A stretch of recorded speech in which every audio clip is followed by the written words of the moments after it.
कि एक आदमी पूरी दुनिया भर सकता है।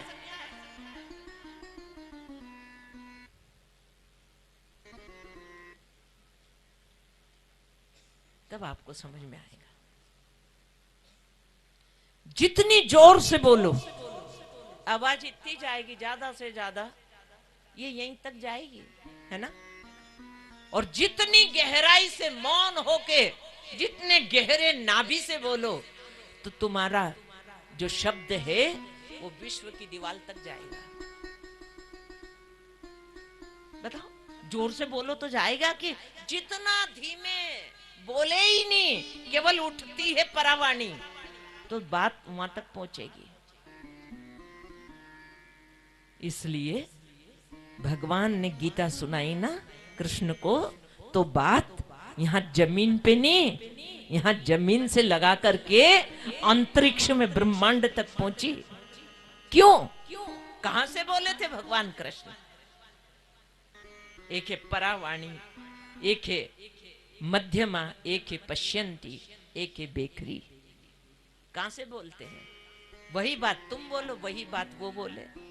तुम्हारी बात यहीं जाके खत्म हो जाएगी, उनकी बात पता नहीं कहां तक जाएगी। उनकी बात ऐसी है कि छोटा सा कंकर फेंका समुद्र में, पता नहीं कितना गहरा जाएगा वो, कितना गहरा जाएगा, क्योंकि समुद्र में फेंका है, बाल्टी में नहीं, बहुत गहरा जाएगा। जितने शुद्ध होंगे आप, बात उतनी दूर तक पहुंचेगी आपकी। इसलिए कथा विश्व कल्याण की कथा है ये। वो जो माझी ऊंट वाली,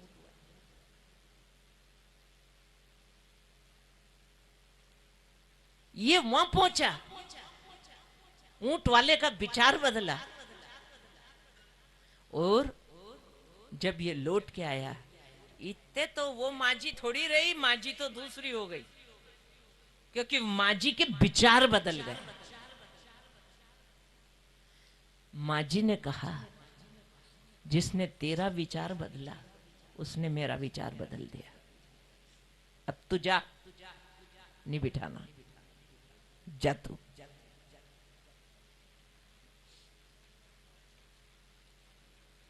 सर्वभूतस्थ आत्मानम, जब आप सजाती सजाती एक हो जाएंगे ना, सभी साधक साधक रहेंगे, तो उसके अंदर बात आई तो उसके अंदर भी आ गई वही बात, उसके अंदर भी वही बात आई, और उसके अंदर भी वही बात आई, आपकी बात मिलने लगेगी।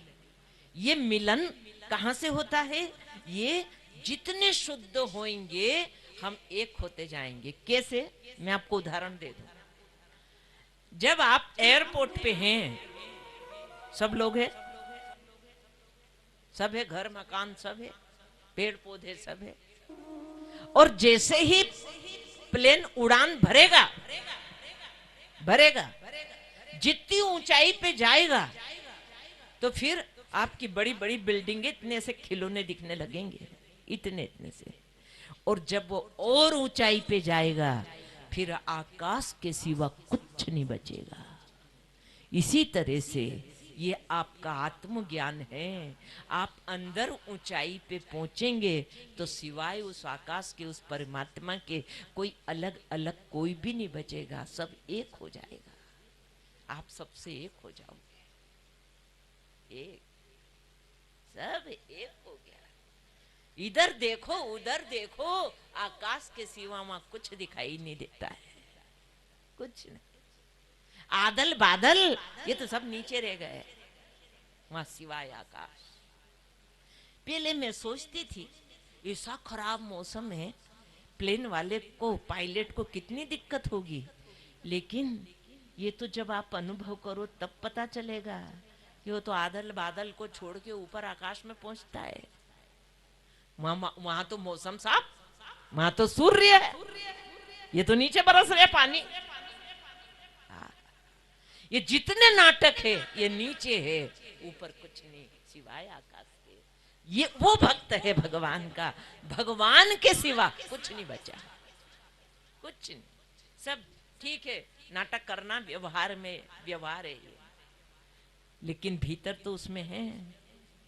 इसलिए हम जमीन पे हैं, हद में चले वो ओलिया, अनहद चले वो पीर।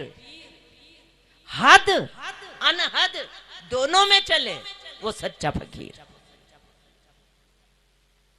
वो तुम्हारे साथ रहेगा, वो तुम्हारे साथ चलेगा हक में, हद में। हद यानी सीमा, ये सीमा है, यहाँ सीमा है, वो असीम विषय है, वहां कोई सीमा नहीं है। हद में चले वो ओलिया और अनहद चले वो पीर, और हद अनहद दोनों में चले वो सच्चा फकीर। इससे भी ऊंचा समझ लेना, जो समाधि लगा के बैठ गए उन्हें तुमसे अब कोई लेना देना नहीं, ये तो हमारे जैसे हैं जो तुम्हारे बीच में है। हाँ, क्योंकि जिनके भीतर टीस है वो समाज में है, और जिन्हें टीस नहीं है वो बैठ गए एकांत में समाधि लगा के। उनकी बात सुन लो। हद में चले वो ओलिया, अनहद चले वो पीर, हद अनहद दोनों से परे वो सच्चा फकीर। दोनों से परे वो सच्चा फकीर, वो केवल समाधि में बैठे हैं। और वो यही तो प्रभाव है हिमाचल में, कि हिमालय का जो आंचल है और उसकी जो छाया है उसमें आप बैठे हो, इसलिए आपके अंदर वो प्रभाव काम कर रहा है, वो प्रभाव।